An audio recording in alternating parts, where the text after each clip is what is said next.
Welcome back to #Sisters-in-Law. I'm Kimberly Atkins-Storr. This week, we'll be talking about Merrick Garland's abortion actions following the Texas law. We'll be debating cameras in the courtroom, and we'll look back on 9/11 and how it's impacted us personally. And as always, we look forward to answering some of your questions at the end of the show. But first, it's been a rough couple of weeks, and I would love to hear from y'all about how you unwind, about what you do to relieve the stress of the heaviness of the work that we do day in and day out, especially over the last few weeks. What about you, Joyce? Well, I tend to knit. And it's interesting that Barb was talking about patience a little bit earlier. Knitting really gives me patience to deal with a lot of the turmoil that we live through. I can put up with almost anything as long as I have knitting in my hands. So if it's a difficult news cycle or if one of my kids is getting on my nerves, not that the little darlings would ever do that, I tend to knit my way through it. And it's really relaxing. What about you, Barb? Well, I like to exercise, run or swim and do other kinds of things. I find that is a great release and outlet, not just for my physical health, but far more importantly for my mental health. But I've also been, during COVID times, doing a lot of binge watching of TV shows. So I guess that's my guilty pleasure. Most recently, I've been watching this show called Only Murders in the Building. I don't know if any of you have seen that, with Steve Martin and Martin Short and Selena Gomez. It's great. It's like, kind of an old-fashioned murder mystery that they're trying to solve. They live in this cool apartment building in New York City. And maybe one of the reasons I like it, they are recording a podcast about their efforts to solve this murder. So knowing some of the stumbles that we've had in putting together our podcast, I kind of enjoy watching them with their failed experiments, recording in closets and things like that. So that's been a lot of fun. How about you, Jill? Well, I'm going to take your advice and watch Only Murders in the Building because I do find that I can watch mindless, stupid television, just the worst things, to totally take my mind off things. But I'm also very lucky because I have a very funny husband, and he makes me laugh and he makes me relax. And so just spending time with him is one of my best ways, or going for a walk with the dog. Although this week the dog saw a squirrel and dragged me behind the leash on the ground. Yeah. So I actually, my nose was really red as it was dragged on. Fortunately, I hit grass fast, Jill. But I still love him, and I will still go for long walks with him. So that's what I do to relax. And what about you, Kim? Well, I will say this. I'm happy that my dog was only 30 pounds because that prevented him from doing that. And I hope you're okay. So my husband and I, we were a little late to the bandwagon on this, but we have recently been binging Ted Lasso. And I had heard a lot about it and how it's so optimistic. And I thought, that sounds really boring. And we started binging it. And of course, we loved it. We've actually absolutely been loving it. So we have caught up.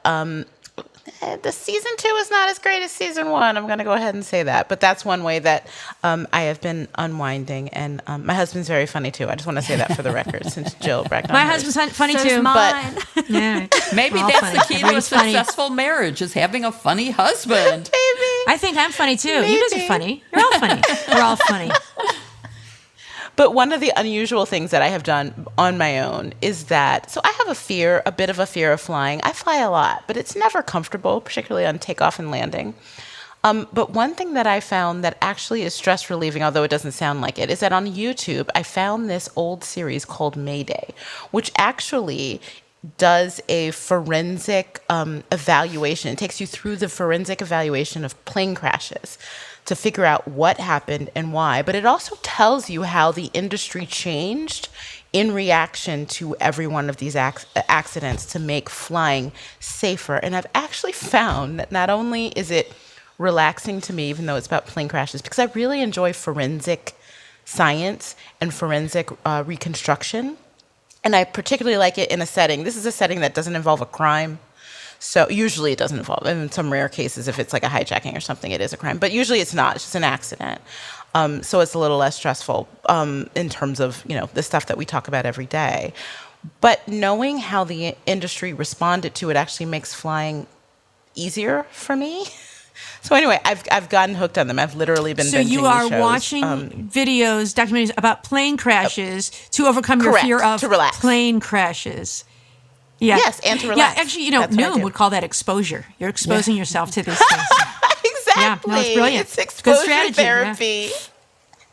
So, do y'all ever watch anything on HGTV since we're talking about sort of silly but relaxing TV? I'm getting ready to redo a bathroom. We have a really old house and we have one that's never been redone. Ooh.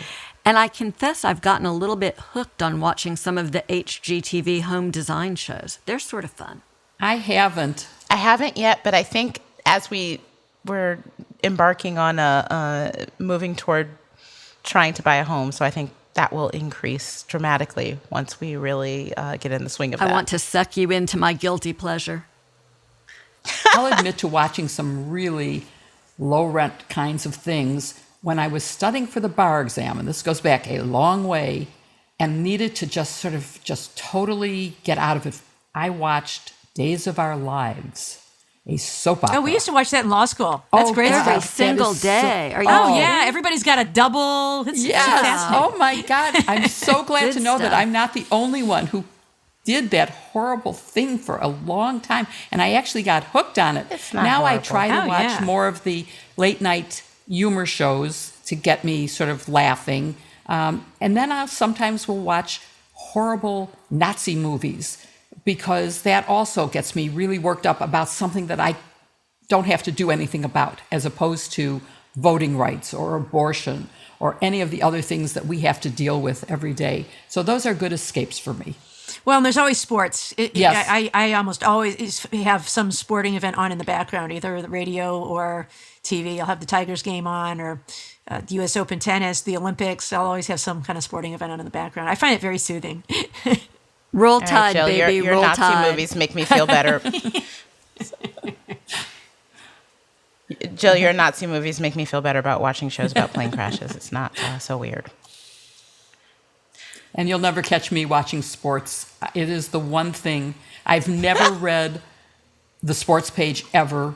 And I think some of you know I had a bad first marriage, but he did one good thing, my first husband.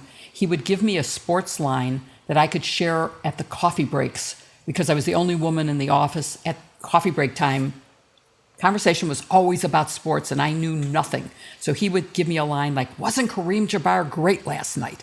And at least I could participate in the conversation. So that was a good thing from Nice. husband number one.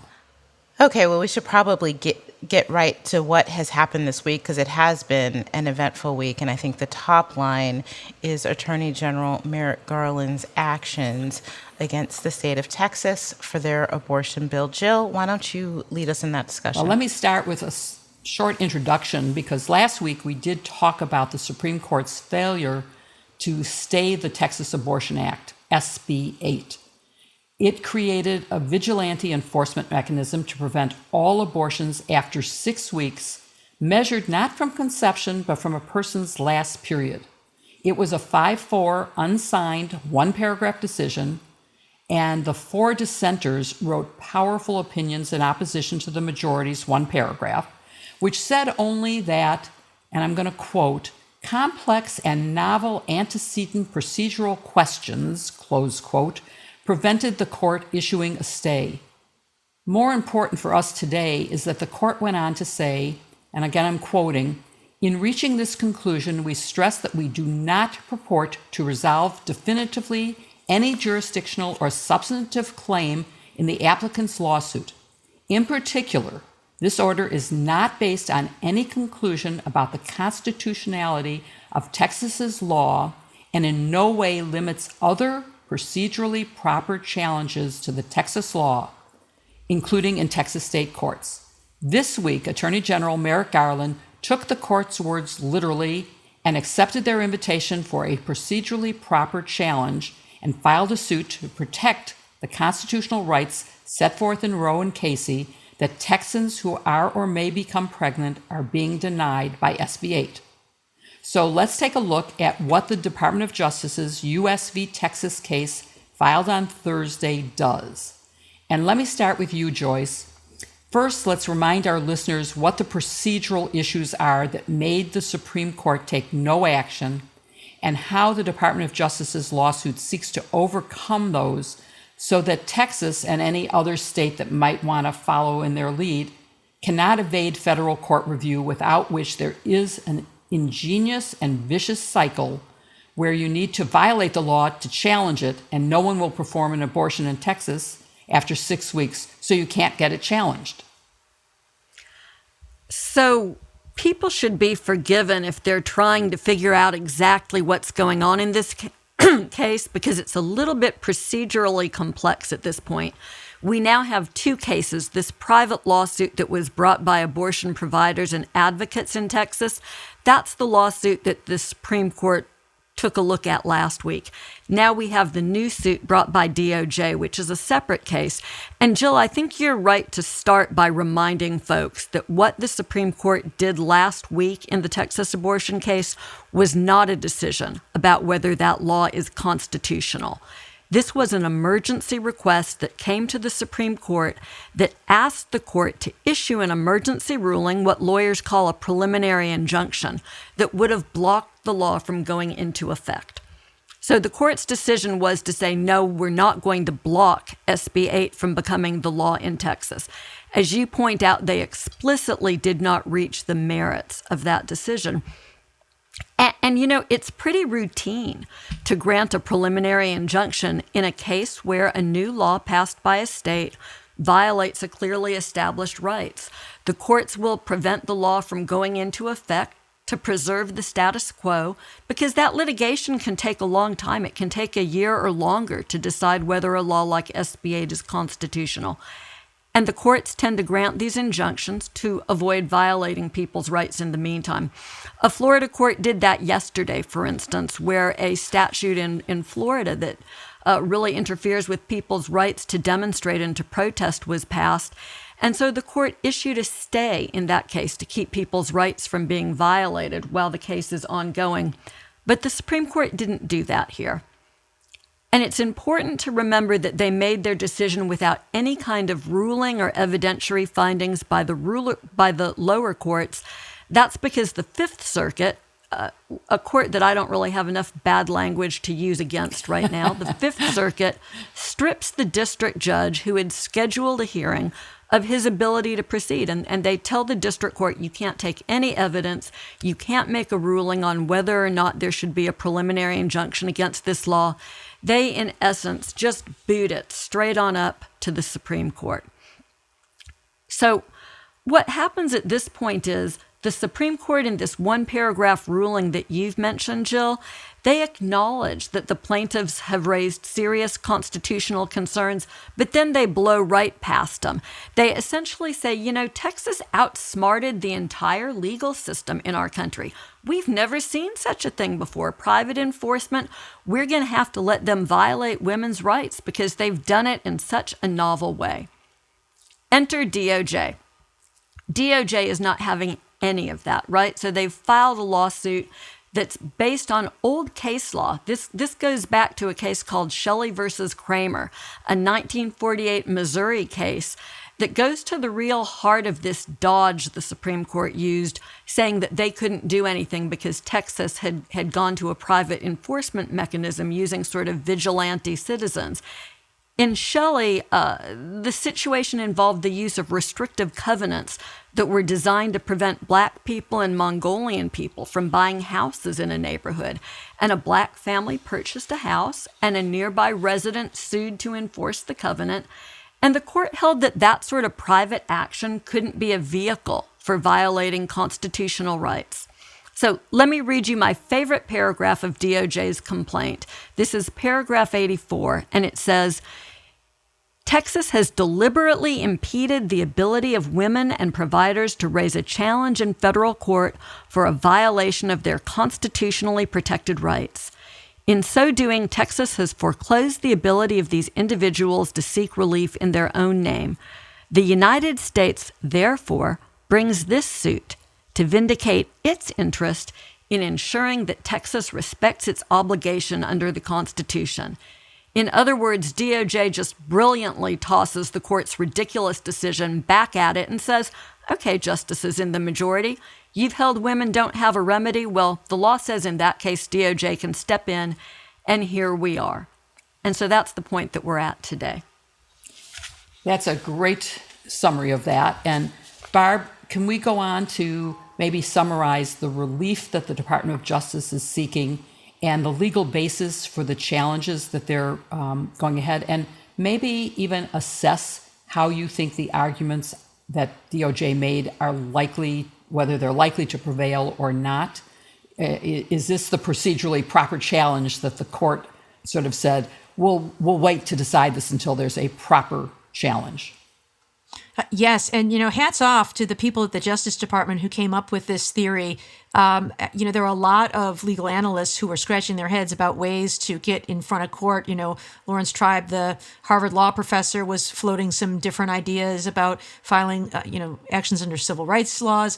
But they came up with this theory that's been used in the immigration context. I think Joyce used it in the immigration context when she was U.S. Attorney in Alabama. I'd love to hear more about her experience with it. But it's this idea that under the supremacy clause of the Constitution, the federal preemption, that is, federal law can displace state law, and is primary, and the extra theory that's in this case that I think has not been used in the immigration context is this idea of sovereign immunity, that you can't put our government employees in a bad situation. And so your laws in Texas are violating our employees' duties to do certain things. For example, in Texas, there is a Department of Defense facility that provides reproductive health services for employees. In the Bureau of Prisons, they provide reproductive health services, including abortions for victims of rape and incest.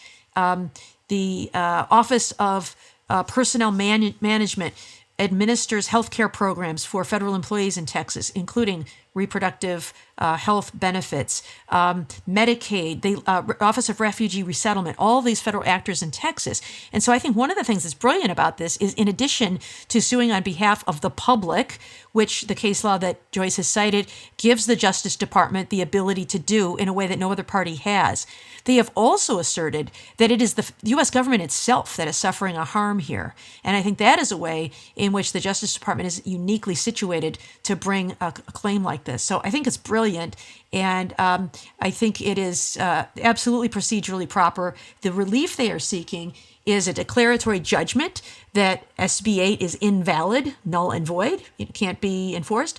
A preliminary and then permanent injunction against the state of Texas from permitting enforcement of this. So this would be any judge in Texas cannot entertain any lawsuit brought by a private party. And here's a nice touch. Costs of litigation awarded to the United States government. Well done. Well played, sir. So I'm really tipping my cap today to the people at the Justice Department who came up with this theory. And I think it's just terrific, and I think it is likely to succeed. Although I think the Supremacy Clause argument is very strong. I think this thing about the intergovernmental immunity is very strong because the federal government will suffer a harm. And so I think they've got standing here. The preemption one strikes me as less strong. And Joyce, I'm interested in your thoughts about this. When you brought this claim in Alabama and when Arizona brought it, preemption in the immigration space, the federal government is uniquely charged with handling things like immigration and, foreign trade and printing currency. There's certain things only the federal government does, and immigration is one of those. When it comes to abortion rights, that is something that tends to be more of a state law regulation. And so I'm curious about your thoughts about that particular one and its strength in this context. It's a little bit trickier of an issue in this case. I think you're right, Barb, because in Arizona, where there was an immigration law that was challenged, and then in Alabama, we had a separate challenge. That's sort of unusual for DOJ, but the Alabama law was sort of like the Arizona law on steroids, and so we got permission for a separate challenge because the state of Alabama was burdening the rights of kids with parents who didn't have status to go to school. And so the argument was preemption, But our argument was that Congress had spoken, that Congress had passed laws about Arizona and had made it clear that litigation, or rather that policy about immigration was federal. You know, no foreign country would want to deal with a patchwork quilt of 50 states' different regulation, right? It made sense for the federal government to be the one that had say-so. It's a little bit different in the Texas case because there is no federal legislation about abortion, at least not in that primary sense that there was with immigration. So the argument here is, well, the 14th Amendment and Roe and longstanding policy and all of the work that the federal government does establishes preemption. You know, if, as one might suspect is the case after last week, the Supreme Court has a different set of rules that they apply to abortion than they do to other constitutional rights, they could distinguish the two situations and say that there's not preemption here. I don't think that's correct, but they could do it. But Barb, that's why I think that you're right to point out that this intergovernmental immunity argument is a really strong and important one that I don't see how they get around. So before I turn to Kim, I want to just comment on why the government has a particular interest. And for those of you who are wondering about the Hyde Amendment, or for those of you who even remember that there is a Hyde Amendment that forbids the federal government from spending money to support abortion, there is an exception, and that is for the life of the mother and for rape and incest. And the Texas law, SB 8, goes so far as to have no such exceptions. And so in the case of a rape or incest, for example, on a military base, the Department of Defense would provide an abortion for the rape victim. And this would be not allowed in the state of Texas. And so that's one of the ways in which the government has a direct harm. It's not allowed to, and Barb mentioned all of the other departments that are also affected, even the Department of Labor that has a training program where part of the training program gives the trainees health insurance that includes reproductive help. So, but let's move on. And also I wanted to add to Barbara's praise of the Department of Justice for doing this. I just want everyone to know this didn't happen from the day the court denied the stay. It happened that they must have been working on this for a long time. A brief of this magnitude and thoughtfulness doesn't happen in a few days. It happens after weeks or months of preparation. So they've been preparing for defending this for a long time.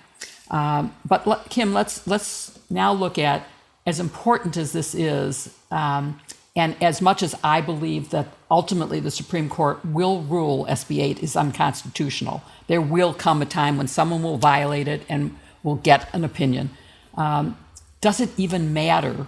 Or is the Mississippi case, Dobbs v. Jackson Women's Health, which is going to be argued in October, the real end of Roe? It asks that, the question in that case presented is, are all pre-viability prohibitions on elective abortions unconstitutional? It prohibits any abortion after 15 weeks, which is still pre-viability. So, Kim, what do you think? Is that really the turning point? It could be. It could be. I wish I shared your optimism that this law will be ruled unconstitutional by the court. I really do not. But you are right. The Supreme Court had already granted, before any of this happened, before the law in Texas was even signed into law, the Supreme Court had already granted certiorari in a case out of Mississippi. And in the Dobbs case, it involves a Mississippi law, which until the Texas law was one of the strictest anti-abortion laws in the country. And you were right. Among other things, it prohibits abortions after 15 weeks. It also has other provisions that imposes onerous restrictions on people who can perform abortions. There are certain things only physicians can do and not physicians' assistants. There are certain standards that they have to meet, which most clinics can't meet.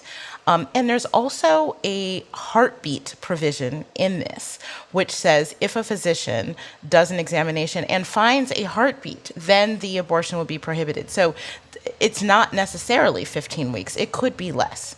It's a very restrictive law.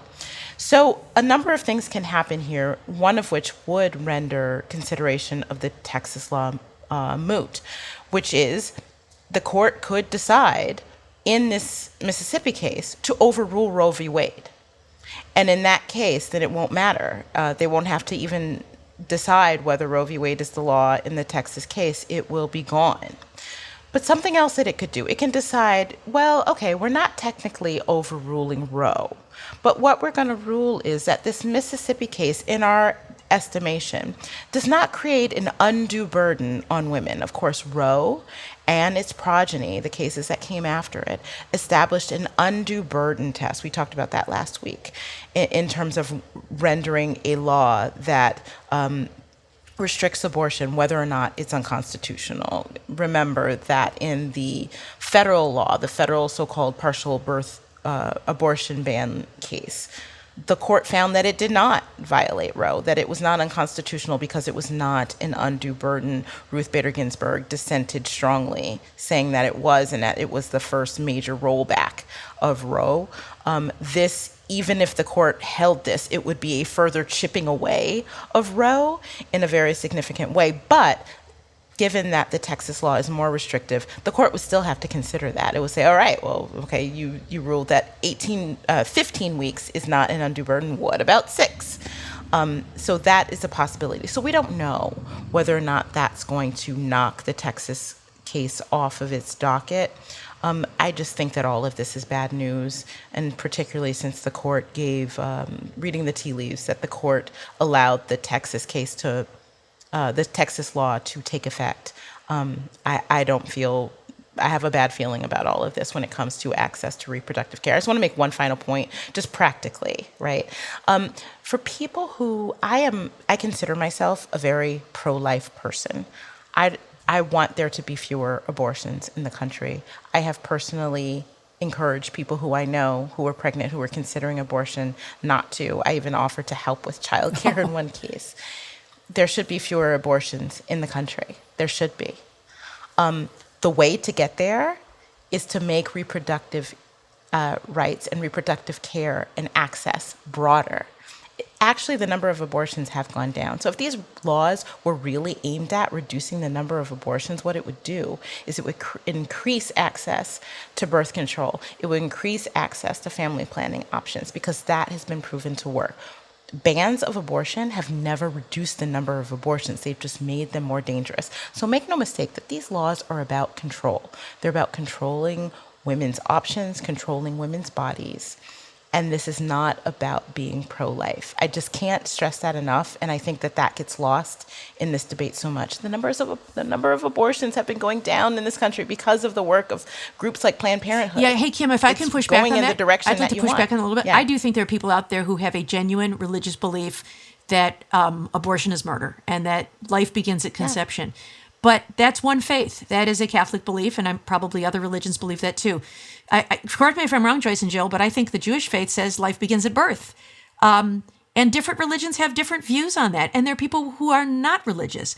To impose one's religious beliefs on all of the rest of us because it is true and it is right is no different from what people fear when they say Sharia law will take over our country, or what the Islamic State is trying to do. You know, ISIS's vision is that we will have an Islamic State where the law of Islam is what prevails, and everybody else can get out of the way. Now, their tactics are, sometimes to kill people who don't agree with them, but I think what extreme right-wing people, or even people of good faith who believe that under their religious views that abortion is murder, you don't have to have one.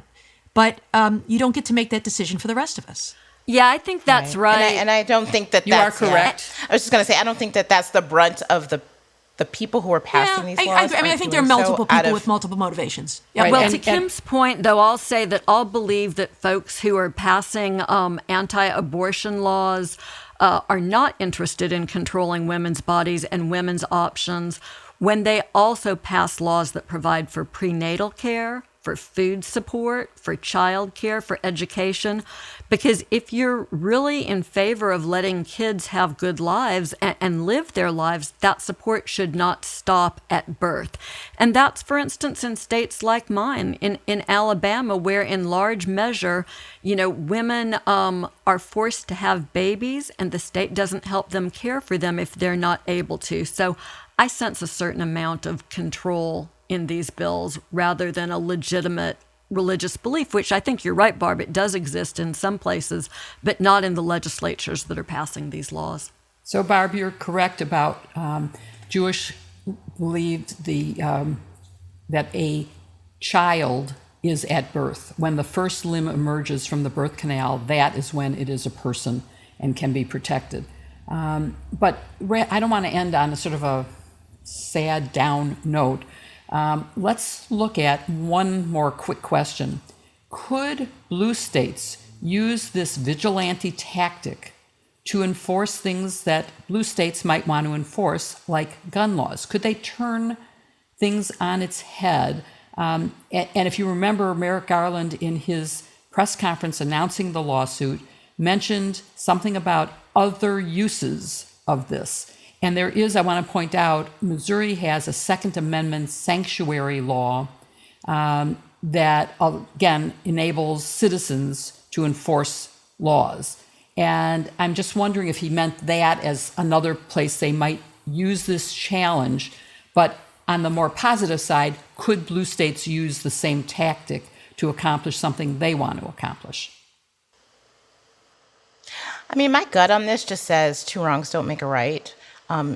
That state lawmakers cannot delegate their authorities out to private citizens in the terms of private rights of action. There's nothing ever, I think the four of us who went through law school saw anything that supported that. That is just not the way the law is supposed to work. I certainly rarely think that turnabout makes for a fair play in these cases like this. I think lawmakers should be responsible for what they do. They should be accountable for what they do. They're elected officials. They should be accountable to their constituents. And by sort of, outsourcing it shouldn't be an option no matter what the outcome is. And that's what Shelley, the case law that DOJ relies on, says here, right? Legislatures can't outsource their desire to violate people's constitutional rights to private citizens. That's not a world that any of us wants to live in. And I think these legislators in Texas have violated their oath to support and defend the Constitution. Right. Supreme Yeah, Court but they've case been law doing that says- for a while, Barb. I mean, come on. Fair enough. So maybe they should be the next set right. of defendants. And the president does have a right to enforce the laws, to take care that they are faithfully executed. And that was one of the grounds in the Department of Justice brief. So I think there's some really strong points that we've pointed out in the arguments being made to the court. And this may be a way to get around the otherwise ingenious, devious methods of Texas and other states to use vigilantes instead of their own enforcement powers.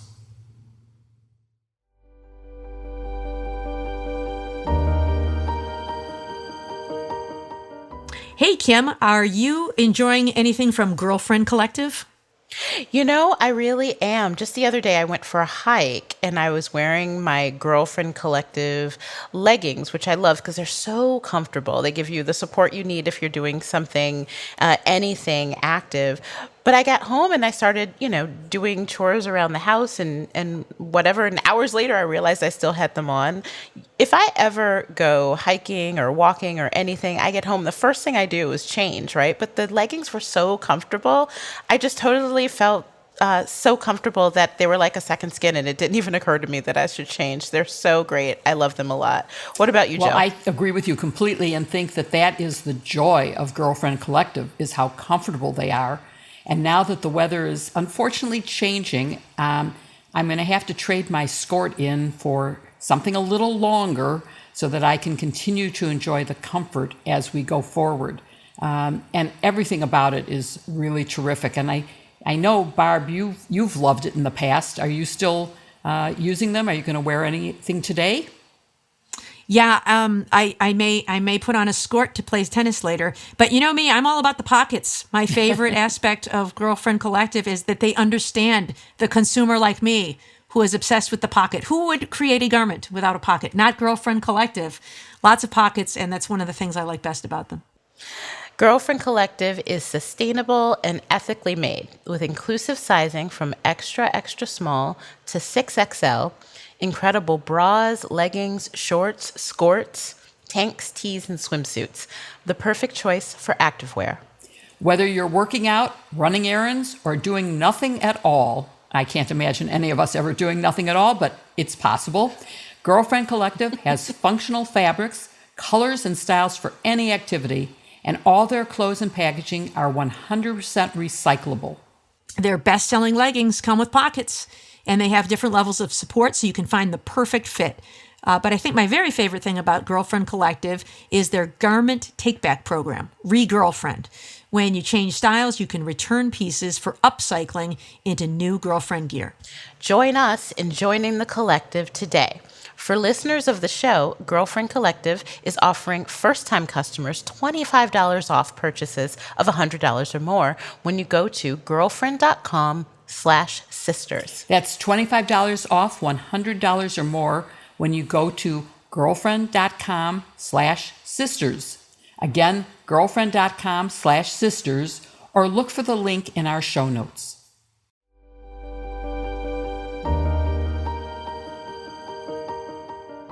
Let's move from abortion to something that's much more in the wheelhouse of our legal nerdy sides. Let's talk a little bit about cameras in the courts. One of the fringe benefits of the pandemic, although it feels a little bit weird to think about fringe benefits of the pandemic, was the increased access to court proceedings. Because normally in federal court, you have to be there physically in order to see a hearing. You have to be far enough in the front of the line to actually get a seat. Sometimes for popular hearings or trials, you can't even get a seat in the courtroom. And at the Supreme Court, people will line up overnight and wait overnight to try to get in when an important case is being argued. That means that in some of the most important proceedings in our country, they happen cloaked in secrecy. Even though we technically, as a matter of law, have open courtrooms, and judges are only authorized to close the courtrooms in very limited circumstances. All of that changed during the pandemic. There were a lot of proceedings in federal court that became publicly accessible on Zoom. I watched trials and hearings. I know y'all did too. And anyone in the public could. You didn't have to be a lawyer. You could literally click on the Zoom link, and there you were in a trial. So I think that was important. And what happened when George Floyd's murder was on trial in Minnesota, when Derek Chauvin, the police officer in Minneapolis, who was ultimately convicted of that murder, was on trial, everyone in the public was able to see the proceedings for themselves. And even the notoriously publicity-shy Supreme Court made real-time audio available for their hearings. But, now we're going back to business as usual for whatever reason this fall. And in the Elizabeth Holmes trial, the Theranos case that we talked about last week, when that trial kicked up this week, people got in line very early in the morning to try to get a seat in the courtroom. But if you weren't there by 6 a.m., you didn't get a seat in the courtroom. The Supreme Court is going back to hearings in the Supreme Court building, but they've announced that they won't be publicly accessible, at least not to everyone, although there will be some audio. So let's start there with the Supreme Court, Kim. Talk about why the courts in general and the Supreme Court in particular are so very hostile to this notion of giving the public real-time access to their proceedings. And what's the Supreme Court doing here? Yeah, so the Supreme Court, in very many ways, the Supreme Court is allowed to make its own rules in a way that even federal courts haven't. So federal courts in general had been hesitant about allowing audio or video in their courtrooms. You've seen a gradual moving away from that. Some, particularly at the trial level and some appellate levels, have allowed more access, more remote access into the courtroom. Not the U.S. Supreme Court. I covered the Supreme Court for many years, and outside of the pandemic, not only is there no audio or video coverage of oral arguments or opinion announcements in that courtroom, you cannot take anything electronic into that courtroom. All you can take as a reporter is a notepad and a pen. They won't even let you take, you're not even supposed to take an Apple Watch in there. Nothing that can tape or record anything. They're very old school. And Justice Antonin Scalia years ago said in an interview on C-SPAN that a reason that is important is because news organizations would take a little clip, a 15-second soundbite from the court and write all these things and extrapolate about the court in a way that isn't true. And certainly you cannot capture what happens at an oral argument in 15 minutes. But I think as we have moved forward, and certainly in the last 18 months, as the Supreme Court has allowed live streaming of audio, that hasn't happened. There hasn't been any grand, mischaracterization about what has happened in the court. I think that's an antiquated view. My sources in and around the Supreme Court said, there might be a softening on that position. It's up to the justices, but it would have to be unanimous. Unanimously, the justice would have to say, okay, you know what? We think that it is okay to broadcast audio or video from the courtroom. But until that happens, and I think so long as there are more senior members on this court who are still in that Scalia view of things, it will be a long time before you see any of that. One thing I do think is because as they're reopening and holding oral arguments again in the courtroom, but still streaming, that just knocks out an argument. I mean, I had people saying, there's no technical way to stream from the courtroom itself. I mean, the only reason they were able to do that before is because they were doing it by a telecall. Well, now they're doing it. So clearly there's a technical way to do it. I'm sure if you ask C-SPAN will find a way to put cameras in there in a way that is not disruptive and can do it. It's not a can't, it's a that they don't want to. So we'll see if there is a slow movement. I'm very cautiously optimistic that this small step could mean more transparency in the court, which is important. As you said, only a handful of people who stand in line in Washington, D.C., or people like me who are reporters who can go in, can see what happens in there. There should be more transparency. Yeah, so, I'm not buying we can't put cameras in the courtrooms, but we can put a man on the moon. So the technology argument has never made much sense to me.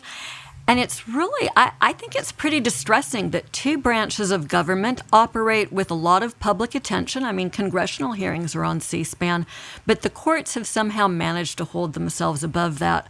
So, Barb, in contrast to the federal system, where there's really just very limited access, most of it in the courts of appeals, some of them have chosen to stream audio. But in the state system, there's a lot more access. All of the states offer some kind of access. So how does that work? And do any of the arguments against having cameras in the court hold up in light of the experience the states have had with this? Yeah, I think it's such a great point, Joyce, because I think it really exposes the arguments in federal court as kind of not being, as being sort of disingenuous, right? I mean, they have the technology to do it in the states. They most certainly have the technology to do it in federal courts as well. I think our listeners are probably accustomed to seeing on the 6 o'clock news, here's a scene about something that happened in court today. That's because our state courts typically do have cameras in the courtroom. And it does provide access to the public to see what's going on and to be informed about what kinds of cases are being tried. I think it's very good for the transparency of what prosecutors are up to, very good for transparency about the performance of judges. And I think it's a very good public service. I think some of the things that have caused some reluctance is over the years, there have been some cases where there was such extraordinary public attention that there was concern about the defendant's right to a fair trial. So the Sam Shepard case, he was the doctor who was accused of killing his wife. That was the subject of the TV show The Fugitive. That was a big one. The Lindbergh baby case was one that got a lot of attention. And this was, in the era before cameras. And so that circus-like atmosphere that can impair a defendant's ability to receive a fair trial has been the focus of the part that I think is legitimate. O.J. Simpson, for example, some thought that the cameras in the courtroom there, with Lance Ito and Marcia Clark and all of those folks, that was perhaps a distraction from the work at hand. So I think the defendant's right to a fair trial is a legitimate concern if it becomes a circus. I also think that jurors' rights to privacy are a fair concern. And so, jurors don't ask to do this, but I think those things can be dealt with, particularly with jurors. I'm sure many of us watched the Derek Chauvin trial and you never saw the jury. You just can forbid cameras from showing jurors. I think that's one way to deal with that. They would focus only on the witness or the judge or the lawyers as they were speaking. So I think there are ways to regulate without eliminating cameras in the courtroom. I do think that this issue with regard to a fair trial is one that needs to be thought through. I think the states have experimented with this in ways that seem satisfactory. But at the very least, if you are concerned about a defendant's right to a fair trial, then why not allow it at the appellate level? At the Supreme Court, there's no defendant there. At the Court of Appeals, those are just legal arguments between judges and lawyers. And so I don't think this argument about the fairness of the defendant's right to a fair trial carries any weight at all when it comes to appellate courts. And so maybe you start there, start with the Supreme Court and then introduce the courts of appeals. And when the world doesn't, end, then you can think about maybe adding the trial court level. Well, how about it, Jill? I mean, you've been a state solicitor general. Do you see any reason that appellate proceedings need to remain cloaked in secrecy? Senators Grassley and Durbin have co-sponsored a Cameras in the Courtroom Act that would require the Supreme Court to televise their proceedings. Do you think it's a good law, a good idea? I think it's a great idea. I can answer any argument made for restricting cameras in the courtroom. There is no good reason, not in today's technology. We have cameras that can be hidden so that no one is aware of them. We all are aware that we may be filmed by someone's telephone at any moment, and no one is distracted by it, and no one is playing to the cameras. That was the other argument that was made, was that people will ham it up for the cameras. And that just isn't true, certainly not at the Supreme Court. If you've ever stood before the 9 justices, you don't focus on anything except what you want to say and how you want to answer the questions. There is no one else in the room but those 9 justices. And so I just don't see any legitimate reason. If you go back to the time, and I'm the only one of us who would have remembered live the Shepard trial, that was pre-trial publicity. It wasn't so much what happened in the Lindbergh case, as I've read about I'm not that old, so as I've read about the Lindbergh case, it was photographers were jumping up on tables to get better shots of people. Obviously, that's not good practice. That has to be controlled. But you can imagine behind the wall, there is an embedded camera, one facing the jury box, not the jury box, they would be excluded. One facing the judge and the witness, one facing the arguing lawyer, the questioning lawyer. And that would not even be seen by anyone in the courtroom. And the argument that it would mislead people or that misleading 15-second clips would be shown, well, right now you have misleading 15-minute quotes that a reporter in the courtroom wrote down and is repeating as part of the reporting. So absolutely, I think this is maybe one of those issues where all of us agree we need cameras in the courtroom. It would help to make people understand the legal system and to understand the outcomes of cases. I think I feel better about the Chauvin trial, for example, because I saw the witnesses and I could evaluate them for myself. I didn't have to take someone else's opinion. So I think it's a good thing and that we need to definitely do it. And free press in this case has some rights as well as the right of fair trial. And the fair trial can be guaranteed by rules that prevent obscene kinds of displays in the courtroom. Well, that's 4 votes for passage of the Durbin-Grassley Act right here with the sisters-in-law. You heard it here first.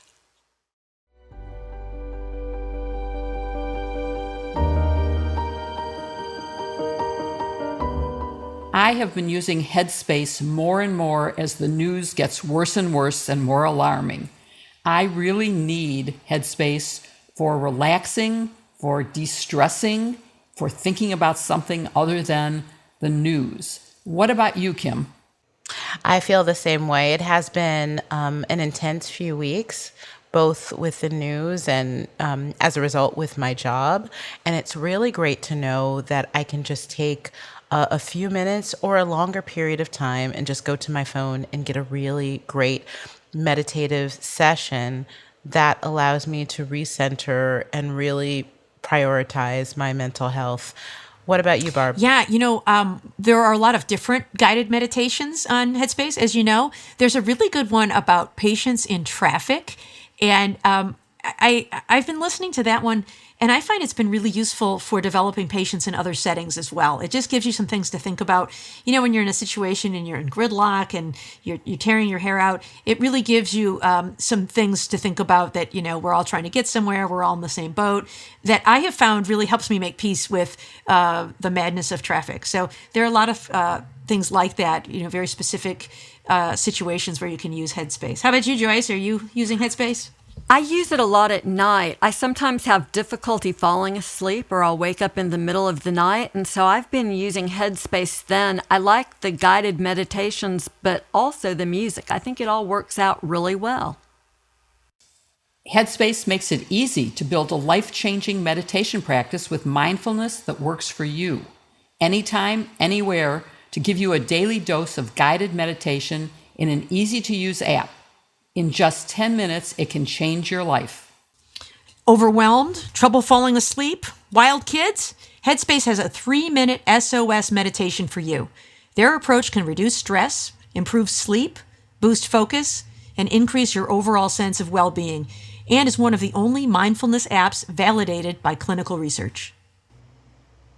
Headspace's benefits are even backed by 25 published studies, 600,000 five-star reviews, and over 60 million downloads. You deserve to feel happier, and Headspace is meditation made simple. Go to headspace.com/sisters. Headspace.com/sisters for a free 1-month trial with access to Headspace's full library of meditations for every situation. This is the best deal offered right now, so head to headspace.com/sisters or look for the link in our show notes.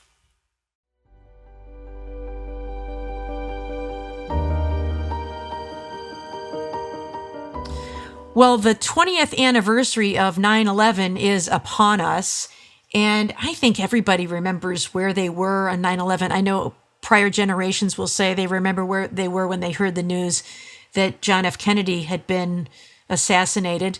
That was just a bit before my time, but I certainly remember where I was on 9/11 when I heard the news about the planes striking the World Trade Center.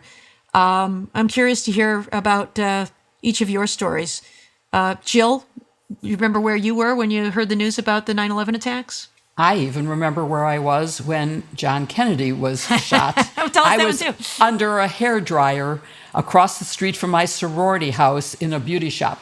But yes, Were you getting a big beehive? I was. Yes. We need pictures.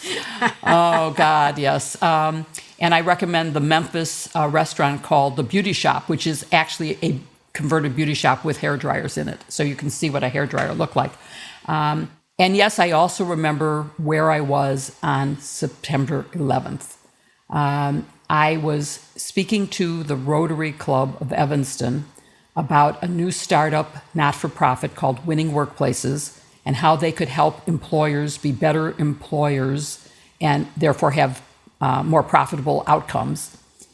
And when I finished, and I was with the person who had started this not-for-profit, Ken Lehman, the president of the Rotary Club took the stand and said, "We want to thank you for being here, but now I have to make an announcement." And he announced that the first plane had crashed into the World Trade Center. And everyone in the room, it was electric and terrifying. And of course, everyone left. My office was walking distance, and on the way back, Ken and I decided that we should go somewhere to get a TV. And I called my husband and told him the news. And he met me at Ken's home.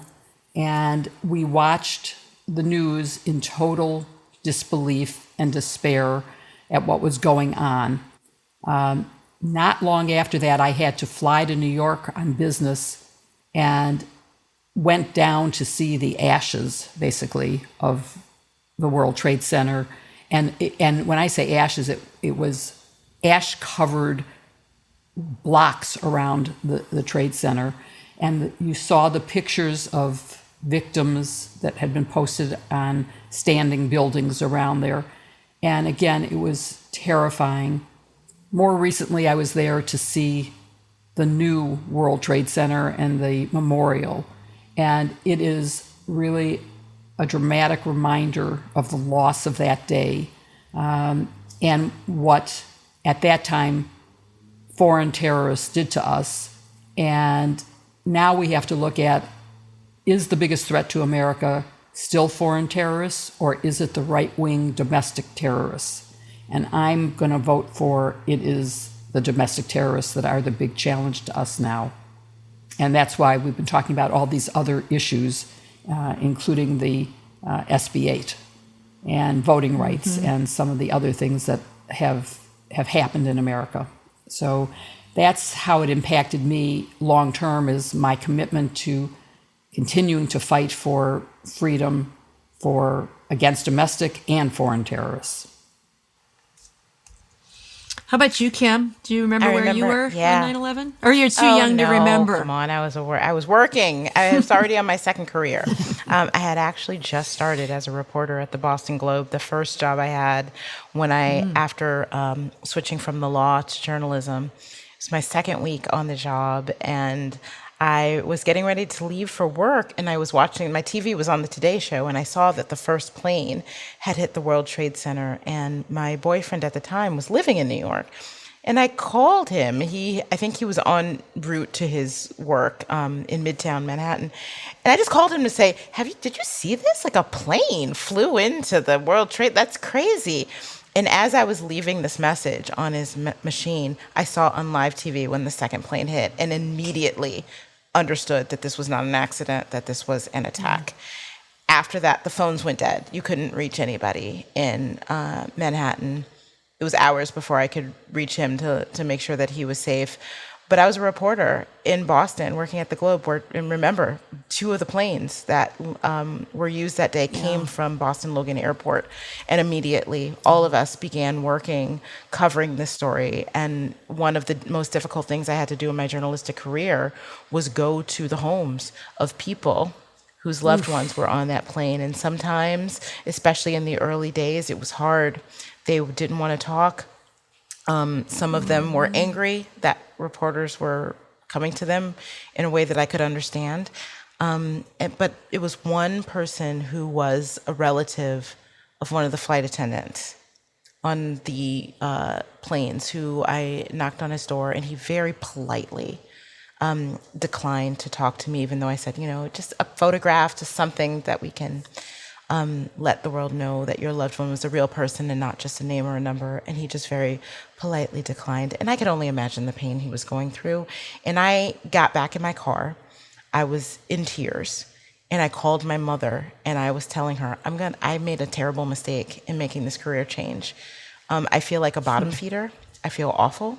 I feel like I'm preying on these people at the worst time, not just in their lives, but in a worst time, one of the worst times in our country. And she talked me off the ledge. Now, keep in mind, my mom was not happy that I stopped practicing law to become a journalist. But she talked me off the ledge and said, no, the work that you're doing is important. And sometimes people will want to talk to you, and you will help them. And you are doing the right thing in giving stories and letting America know who these people were. But if there's somebody who doesn't want to talk, you just move on to the next. And it's okay. You're doing good work. She kept me from quitting that day. Well, that's good advice. And so that was a great lesson in my career that I've taken throughout. We're all lucky to have mothers and sisters. Joyce, how about you? I spent a big part of the morning of 9/11 calling car rental agencies because my mother-in-law, who I loved and was very close to, was in Manhattan for a dog show that day. And so, well, I hope my sister-in-law is not listening to this episode. Lisa, if you are, I'm sorry. Well, my sister-in-law was very slowly taking a shower and getting her stuff together after I had told Mom that I would find a car and that they needed to get out. I finally found, I think it must have been like the last car that was available. They had to get into a cab and go about an hour and a half south into New Jersey. And they picked up a car there and drove home. So that had sort of given me something to focus on. My family is from New York. My granddad was one of 6. My grandmother was one of 5. And most of my cousins and aunts and uncles, great aunts and uncles, remain in New York City. So it felt very personal to me. Even though I was in Birmingham, Alabama, I was actually driving into work when the first plane hit. My husband called and I asked him, what's the weather like? Are you watching it on TV? And he thought it was a small plane. Yeah. Do you remember that was the first People story thought it that was a small one plane in had the hit? beginning. Yeah. Yeah, but Bob said, no, the skies are clear, it's sunny. And I instantly just, had that bad feeling that so many of us had. I got to work, I was a federal prosecutor, a line prosecutor, and I got to work in time to watch the second plane hit on live television with all of my colleagues at work. We were normally a very busy, bustling office, but we lived in and out of each other's offices. We didn't tend to shut doors and stay isolated. We were always consulting and working with each other. And I remember that morning the office was quiet. We just all sat in one of the biggest rooms that we could find. Somebody managed to rig a TV in there. And we watched sort of in shock and in horror because we knew that the world was going to be different after that. I think you knew that almost immediately. People early on suspected terrorism even before that was confirmed. And at lunch, my husband and I did something that we had never, ever done before. Our kids went to an Episcopalian school in downtown Birmingham. We only had 3 kids. And we got together, and Bob and I walked over there and picked up our 2 boys and took them home and talked to them about what had happened. And our daughter was just getting ready to turn 3. She was at home with her babysitter. And here's what I remember about 9/11 to this day. This is what really got to me. Ellie sat on my lap. She was so cute. She was 3 years old. And she had tears just sort of sitting on her little cheeks. And she kept watching for the next couple of days the video. And she would point at the monitor and she would say, "My people, my buildings," like she was trying to understand it. And what that always drove home to me was that no matter where you were in the country, whether you were in New York, whether you had a loved one who died that day, it was a very personal experience for all of us. And I hope we'll never forget what that felt like, to be under attack, but also to come together as a country. That's what's so important, that we remember, and that we remember in this tough time that we're living in, how to come together as a country. Yeah, that reminds me a lot of my day, Joyce. I was home on maternity leave with my 3rd born son, who, you can mark his age with 9/11, who's now 20. And my morning ritual was to watch the Today Show. So I was up with him and I turned on the Today Show and they were talking about a plane crash, what they thought was a private plane, small private plane into the side of the World Trade Center. So I'm kind of half watching, half tending to him. And then the second plane hit while we were watching. I called my husband and he said, "I'm already on my way." He was going to pick up our older 2 boys from daycare to get them home. And he knew I was calling. I think because I was home on maternity leave, I was riveted to the television. I watched a lot of the coverage, probably too much, frankly. And I think as a result of that, I kind of overdosed on some of those emotional stories. I know there have been a lot of retrospectives in the news lately, and I find myself kind of turning away from them because it's so painful to read those stories. There's that movie, I think it's called Flight 93, that came out like 5 years after 9/11 in 2006. I want to see it, but I still have not seen it because I think I will see that someday, but it's too soon. 20 years later, and it's still too soon.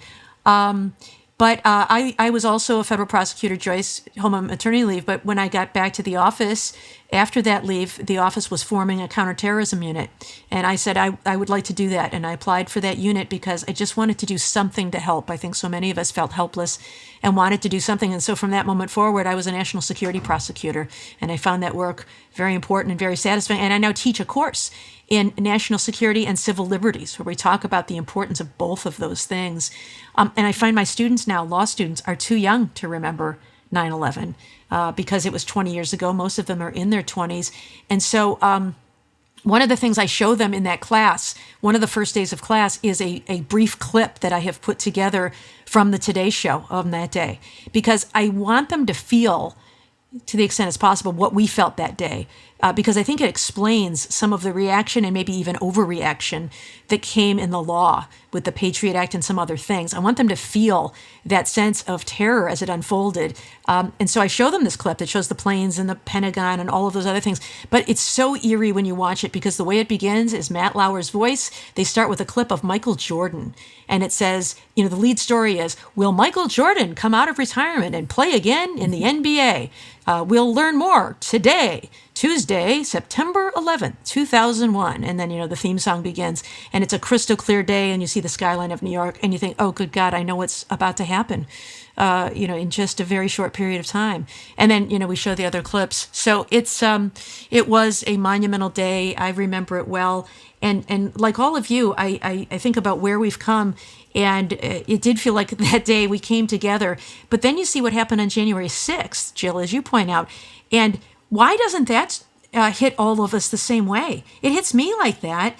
What an awful day for democracy. And in fact, in some ways, it's worse, right? Because it came from within. This wasn't, a foreign adversary, someone who's hostile to us, but these were our fellow Americans. And they didn't just kill people. They were undermining our democracy. And I think we should kind of feel the same way about January 6th as we do about September 11th. And I wish that we could unite around that instead of having, government officials denying that it happened. Well, we'll have to leave it there. Yeah. I just was going to say, I agree with you and think that it's similar to the difference between when I say that Donald Trump's impeachment was more important than Richard Nixon's, because Richard Nixon didn't involve a foreign country, and Donald Trump did. And I'm glad you mentioned the Pentagon, because I did lose one of my former employees from the Pentagon on that day, and almost lost a very dear friend who was late to work and wasn't inside the building when the plane hit that building. So many stories like that, random strokes of luck. Well, we'll have to leave it there, but I don't want to end on a down note. It's a very down story, of course, but I think that it motivated me to want to do something to help. I think all of you had stories about what you wanted to do and find a positive lining out of that. And I hope that that reminder is an inspiration for how we can come together as a country and go forward and do better and be better as a result of these attacks, to come together and unite and not be divided.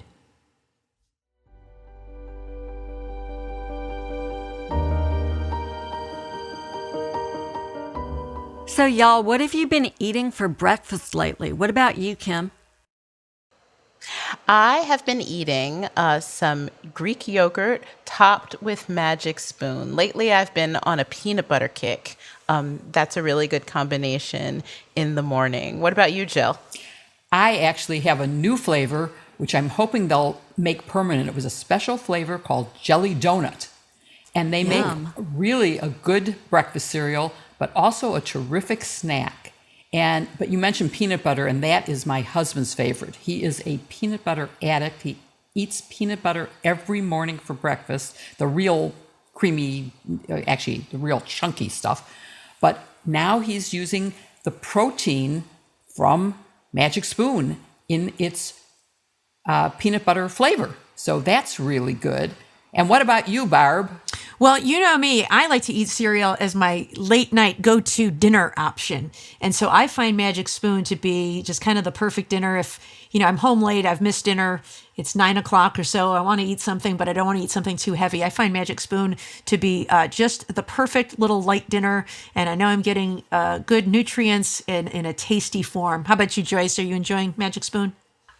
It's a big family favorite in our house. And, it's like a wonderful thing when you can find something new that you love this direction. It really has become a big favorite around here. Kim, I've been using your granola approach, by the way. Thank you for that, because it's really good. It is good. Magic Spoon has 0 grams of sugar, 13 to 14 grams of protein, 4 net grams of carbs, and only 140 calories a serving. It's keto-friendly, gluten-free, grain-free, soy-free, and low-carb. It's almost too good to believe, but you can build your own box and customize it with Magic Spoon's delicious cocoa, fruity, frosted, peanut butter, blueberry, or cinnamon flavors. Is that all, Jill? Actually, it's not. Magic Spoon is bringing back 2 fan favorite flavors, cookies and cream and maple waffle, permanently. They're delicious, indulgent, and healthy. Go to magicspoon.com/sister to grab a custom bundle of cereal and try it today. Be sure to use our promo code SISTER at checkout to save $5 off your order.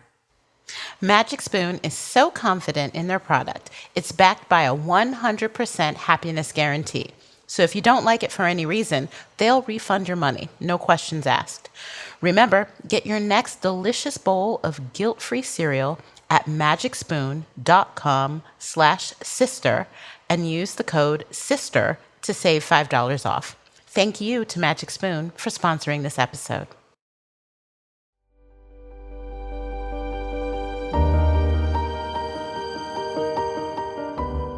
As always, we've received some great listener questions this week. If you have a question for us, please email us at sistersinlaw@politicon.com or tweet using hashtag sistersinlaw. If we don't get to your question during the show, keep an eye on your Twitter feeds throughout the week. We'll answer as many questions as we can there. So this week we have a question from Mac in Silicon Valley, California, who asks, is it true Congress can make Roe v. Wade the law of the land once and for all without further legislation? Please include answering if it has to go to the Senate. I hope not. What say you, Joyce? Well, unfortunately, that hope is in vain. There actually is a bill that's been introduced in the House by California Congresswoman Judy Chu, and that bill would make Roe versus Wade the law. So there would actually have to be a new law, this bill, that would pass the House, but then it would have to go to the Senate for passage, where that might be a little bit more difficult of a proposition. And finally, if a law did pass Congress, it would be subject to review in the courts. So ultimately, this all ends up with the Supreme Court deciding whether a law that made Roe the law would be constitutional. All right. Well, thank you for listening to Hashtag Sisters-in-Law with Jill Winebanks, Barb McQuaid, Joyce Vance, and me, Kimberly Atkins Storr. Don't forget to send in your questions by email to sistersinlaw@politicon.com or tweet them using for next week's show using hashtag Sisters-in-Law. This week's sponsors are Girlfriend Collective, Headspace, and Magic Spoon. You can find their links in the show notes. Please support them, as they are the reason why we can make this show happen. To keep up with us every week, follow hashtag Sisters-in-Law on Apple Podcast or wherever you listen, and give us a 5-star review. We love to read your comments. See you next week with another episode, hashtag Sisters-in-Law. So, Barb, you're not going to be with us next week. Where are you going to be? I am going to be a chaperone on a busload of high school girls who play field hockey, headed toward your neck of the woods, Jill, Chicago, for a weekend road trip. Woohoo! I think it's going to be lots of fun. What could possibly go wrong? What could go wrong? No, it should be a lot of fun. And, this is my 4th child, so soon to be an empty nester. So I am I'm sure too much eye rolling from my daughter, making sure to attend everything I can, because I'll soon be an empty nester and I'm going to miss it. She'll move on to better things. But what am I going to do for a social life once I can't go to my kids' sporting events and band concerts anymore? So I'm looking forward to it. I think it'll be a lot of fun. I can vouch as a spouse of an empty nester. It's going to be hard for you. It's going to be harder than you realize. There's a lot of moping. So y'all's houses are different than ours. We just dropped our 4th kid off at college. He's now a buff at Colorado University at Boulder. And Bob and I have been out celebrating. Does that mean we're bad parents? No, I think it just means you're the parents of 4, and the 4th one's the charm. When I left the house to go to school, I'm the youngest of 6. We pulled out, my dad was driving the U-Haul, and I forgot something, and I went back in the house, and my mom was already ripping up the carpet in my bedroom to turn it into her den. Tearfully, I'm sure. Yeah. Oh, she was just real broken up. The girl's like Yeah. still talking on the phone or something. The parents like measuring. Exactly. Yeah, that's so funny. I was totally Yeah, my parents the would be really opposite. My first child goes to college. I take him up there. I'm like really traumatized. I come back home. And the one thing you tell your kids, right, is clean your room before you leave. And he had not. His last year was at boarding school. So he had brought everything home and just left it there for me. And I'm going through his boxes, and he's such a freaking slob that he had literally into these boxes put like a plate with food on it. His trash can, his entire freaking trash can is in a box with the trash still in it. And I was like, I'm so glad that kid is gone.